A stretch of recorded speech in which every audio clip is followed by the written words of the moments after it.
GLP-1 receptor agonists on the risk of adverse liver outcomes among patients with alcohol-related liver disease and type 2 diabetes, and the presenter Zahid Rashid.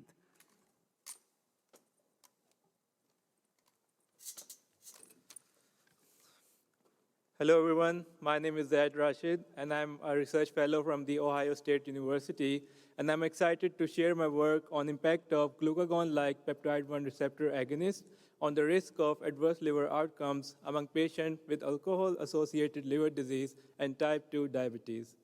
I have nothing to disclose. Alcohol-associated liver disease is a frequent complication of excessive alcohol intake that can encompass a spectrum of conditions that include acute inflammation to steatosis that can even lead to cirrhosis and hepatocellular carcinoma.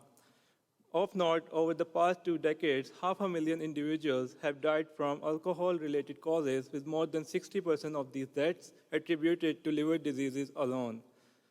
The burden of liver disease is even greater among patients with diabetes, with potentially higher risk of hepatic complications. In fact, patients with diabetes and concurrent diseases such as metabolic dysfunction-associated steatohepatitis and chronic hepatitis have twofold higher risk of decompensation. As such, there has been increased interest in examining the relationship of alcohol-associated liver disease with diabetes, as well as characterizing optimal management approaches in clinical practice. The metabolism of ethanol can disrupt metabolic pathways, potentially leading to alcohol-associated liver disease. These pathways include beta oxidation of fatty acids, glycogenolysis, and gluconeogenesis. Owing to the shared pathogenesis of altered metabolism of glucose as well as lipids, a strong reciprocal relationship exists between diabetes and alcohol-related liver pathologies. Incretins such as glucagon-like peptide-1 are commonly implicated in food regulation with glycemic control and may share neuronal pathways related to alcohol-mediated behaviors. A relatively newer class of anti-glycemic drugs, including glucagon-like peptide-1 receptor agonists, often referred to as GLP-1RAs, target these incretin pathways and has become popular for management of diabetes. Previous studies have suggested that this class of medication can have benefits even beyond diabetes management.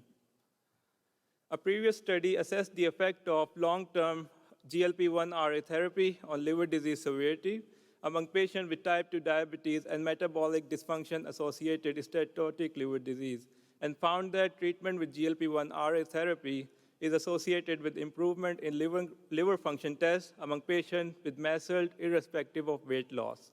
Similarly, another study found that GLP-1RA medications are associated with reduced alcohol consumption among individuals with obesity. The primary objective of the current study was to characterize the impact of glucagon-like peptide-1 receptor agonists on adverse liver outcomes among patients with ALD and type 2 diabetes. This is a retrospective cohort study which was performed using IBM MarketScan database from 2013 to 2022. Patients with age of less than 65 who had type 2 diabetes and were diagnosed with alcohol-associated liver disease were included. Patients with prior exposure to GLP-1RA medications before the index diagnosis of alcohol-associated liver disease and individuals with other liver conditions were also excluded. The index date of diagnosis was defined as the first record of alcohol-associated liver disease following 12 months of continuous enrollment in an insurance plan. The primary exposure variable was the initiation of GLP-1RA, treated as a time-varying factor to accommodate the duration between the index diagnosis of ALD and the start date of GLP-1RA therapy. Accordingly, patients were categorized into the exposure group if GLP-1RAs were initiated before the occurrence of an adverse liver outcome event or end of enrollment in the insurance plan or the conclusion of the study period. Conversely, patients who commenced GLP-1RA therapy after said events were classified as unexposed. We included clinico-demographic characteristics such as Charlson Comorbidity Index and Frailty Index. Other factors included cardiovascular abnormality and obesity. Similarly, we also accounted for complications of diabetes such as ophthalmopathy, neuropathy, and nephropathy, and use of other concurrent anti-diabetic medications. Adverse liver outcome was defined as a composite measure of the first occurrence of portal hypertension hepatic decompensation or a need of liver transplantation or incidence of hepatocellular carcinoma. Hepatic decompensation was further defined by ascites, hepatic encephalopathy, hepatorenal syndrome, variceal bleed, or spontaneous bacterial peritonitis. We used overlap propensity score weighting to mitigate the confounding influence of baseline clinico-demographic characteristics. Cause-specific incidence rate for each group was calculated by dividing the number of outcome-specific events by total person years of follow-up. The overlap propensity score weighted Poisson regression model were used to analyze the association of GLP with outcomes to obtain adjusted risk estimate for each year follow-up at 1 to 3 years. We had around 15,000 patients with a median age of 57 years.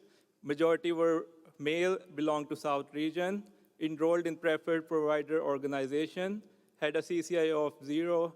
Around 3% of our patients were exposed to GLP-1RA medications, and on weighted across all the variables, the standard differences were less than 0.1.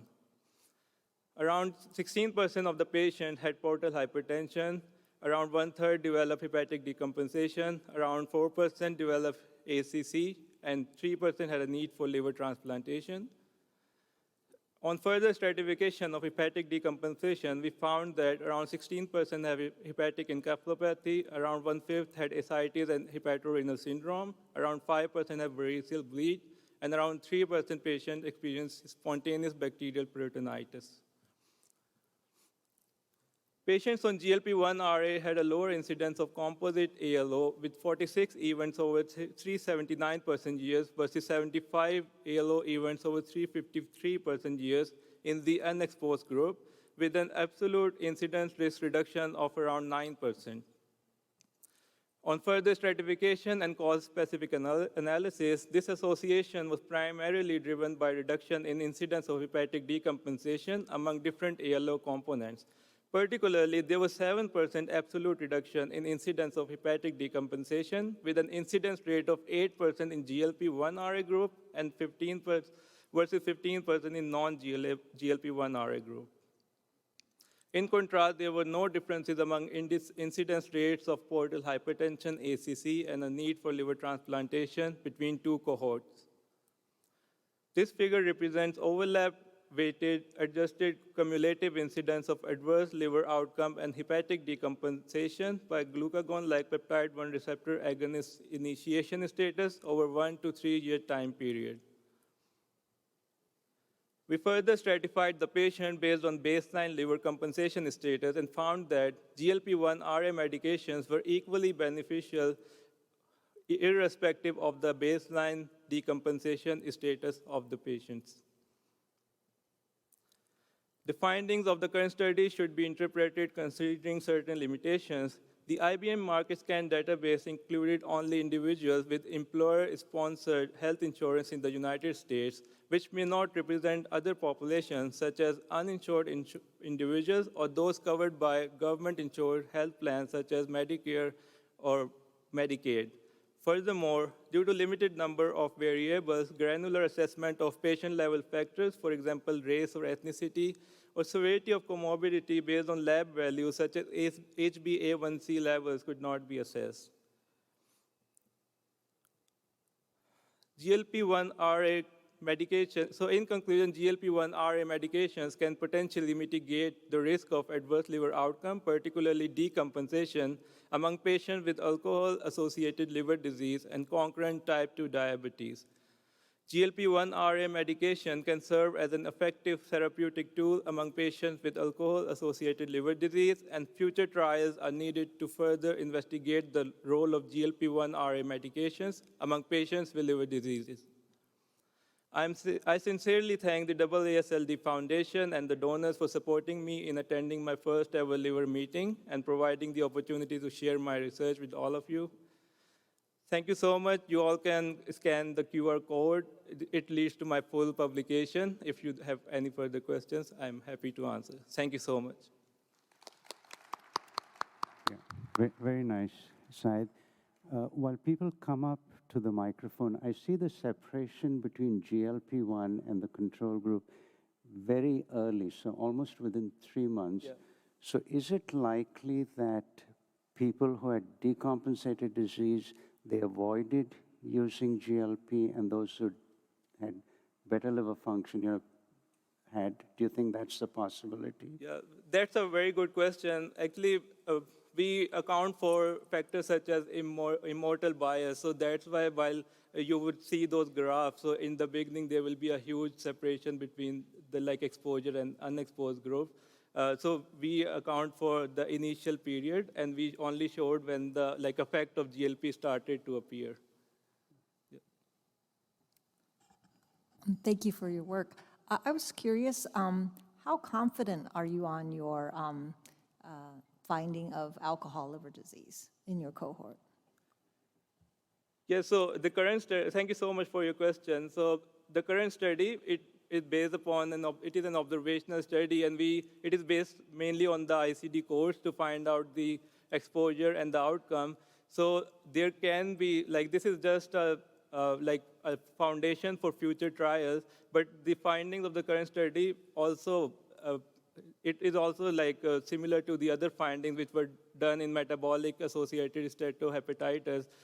Because the pathogenesis of both the diseases, at some level they are similar. For example, it impairs gluconeogenesis, beta oxidation. So that was my hypothesis, that if it has benefit with metabolic associated liver disease, then it might also show benefits in alcohol associated liver disease. So that's why I conducted this study. So I am confident that if trials would be conducted, then GLP medications can show benefits. And just as a follow-up of that, do we know whether they would continue to drink during the trial? Does your database tell you that? Yeah, so that's an excellent question. So that is one of the limitations of our study, which we also acknowledge in our paper.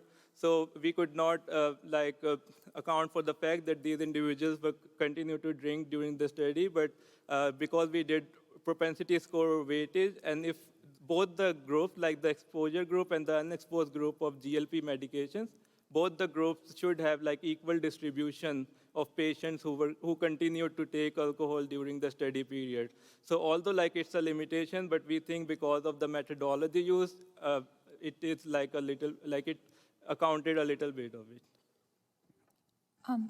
One more question. So I also noticed you use a composite, and I wonder if you feel that the mechanism might be slightly different between the development of HCC versus other outcomes. Mm-hmm.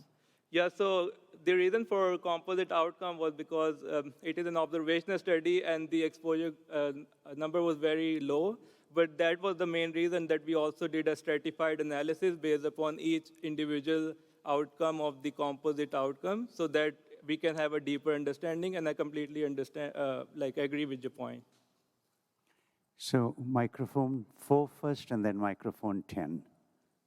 Yeah, thanks you, Alexandre Louvet, Lille, France. I have a question in line with Patrick's comment. So how different are your population at baseline, before imputing the data with the propensity score? This is the first one. Mm-hmm. The second is which variables are in your propensity score, mm-hmm, in order to, let's say, be confident about the fact that you accounted for any confounding factors?